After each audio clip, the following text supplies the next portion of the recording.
असल पूंजी तो परिवार, दोस्त और सादगी ही है। अपना शहर नहीं छोड़ा, तभी तो अच्छा कर पाया। जी हाँ, ये अनमोल लाइन ने कही है हमारे दुनिया के धनी व्यक्तियों में से एक वॉरेन बफे का। नमस्कार साथियों, मेरे चैनल नेचुरल मोटिवेशन में आप सभी का स्वागत है। आज मैं एक ऐसे व्यक्ति की जीवन से जुड़ी घटनाएं यहाँ बताना चाहूंगी जो उन्होंने बतौर सीईओ आखिरी संदेश इस पूरी दुनिया को दिया है। 60 साल से कंपनी संभाल रहे 95 वर्षीय वॉरेन बफे का बतौर सीईओ आखिरी संदेश। पैसे से पैसा बनाने के लिए प्रख्यात बफे ने दूसरों की मदद कर समाज को बेहतर बनाने पर जोर दिया और उन्हीं की जुबानी जो इस प्रकार है। अब मैं शांत रहूंगा। 95 वर्ष की उम्र में जिंदा होना मेरे लिए चमत्कार से कम नहीं है। बचपन में मैं लगभग मर ही गया था। 1938 में एक बार बहुत तेज पेट दर्द हुआ। रात में ही अस्पताल जाना पड़ा, जहां मेरी अपेंडिक्स सर्जरी हुई। टीचर ने सहपाठियों से मुझे पत्र लिखवाए। मैंने लड़कों वालों को फेंक दिए, लेकिन लड़कियों वालों के पत्र बार बार पढ़े।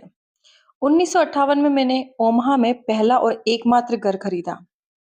मैंने कुछ साल वॉशिंगटन और न्यूयॉर्क में बिताए, लेकिन जल्द ही समझ आया कि मेरा घर ओमाहा ही है। यहाँ के पानी में शायद कोई जादू है। दोस्तों, परिवार, सादगी और ईमानदारी की जो दुनिया यहाँ मिली है, वही मेरी असली पूंजी रही है। किसी और शहर में होता तो शायद मैं इतना अच्छा नहीं कर पाता। ये कहना है हमारे वॉरेन बफे का। वे कहते हैं कि कभी कभी किस्मत आपको सही जगह पर जन्म देती है। मैं उस मामले में बेहद भाग्यशाली रहा हूँ। मेरे परिवार में अब तक सबसे लंबी उम्र 92 ईयर्स ओल्ड रही है। मैं उसे पार कर चुका हूँ। बूढ़ा होना कोई उपलब्धि नहीं है, भाग्य की कृपा है। कुछ लोग जन्म लेते ही विशेष अधिकारों के साथ आते हैं, जबकि कुछ के हिस्से संघर्ष आता है। मैं अमेरिका में जन्मा, स्वस्थ गोरा पुरुष, मध्यम वर्गीय परिवार में। यह जैकपॉट था मेरे लिए। मेरे तीनों बच्चे 70 से ऊपर हैं। मैं चाहता हूं कि वे मेरी तरह मेरी संपत्ति का अधिकतर हिस्सा अपने फाउंडेशंस के जरिए समाज को लौटाएं। अगर वे सरकार या अन्य संस्थाओं से थोड़ा बेहतर काम करेंगे तो मुझे और मेरी पत्नी को बहुत गर्व होगा।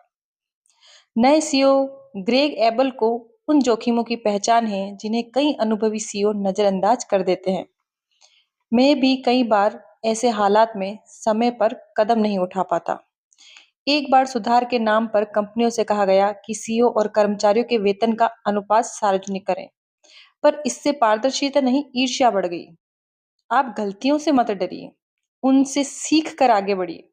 सही नायक पहचान कर अनुकरण करें। अल्फ्रेड नोबेल ने जब गलती से अपनी मृत्यु लेख पढ़ा तो खुद को बदलने की ठानी और नोबेल पुरस्कार की स्थापना की। आप किसी अखबार की गलती का इंतजार ना करें। आज ही तय करें कि अपनी कहानी कैसे लिखवानी है या आप कैसे लिखवाना चाहते हैं। फिर वैसी ही जिंदगी जिए। पैसे, शोहरत या सत्ता से मेहनत नहीं आती है। किसी की मदद करके ही आप दुनिया बेहतर बना सकते हैं। दयालुता सस्ती नहीं, अमूल्य खजाना है जो हर किसी के पास नहीं होता। और अगर ये खजाना आपके पास है तो आप बहुत धनवान हैं। गोल्डन रूल ध्यान रखें। दूसरों से वैसा ही व्यवहार करें जैसा अपने लिए चाहते हैं।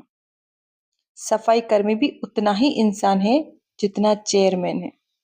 यही कहना है हमारे वॉरेन बफे का, और यही आखिरी संदेश दिया था उन्होंने। बतौर सीईओ उन्होंने रिटायरमेंट लिया 95 साल की उम्र में। धन्यवाद।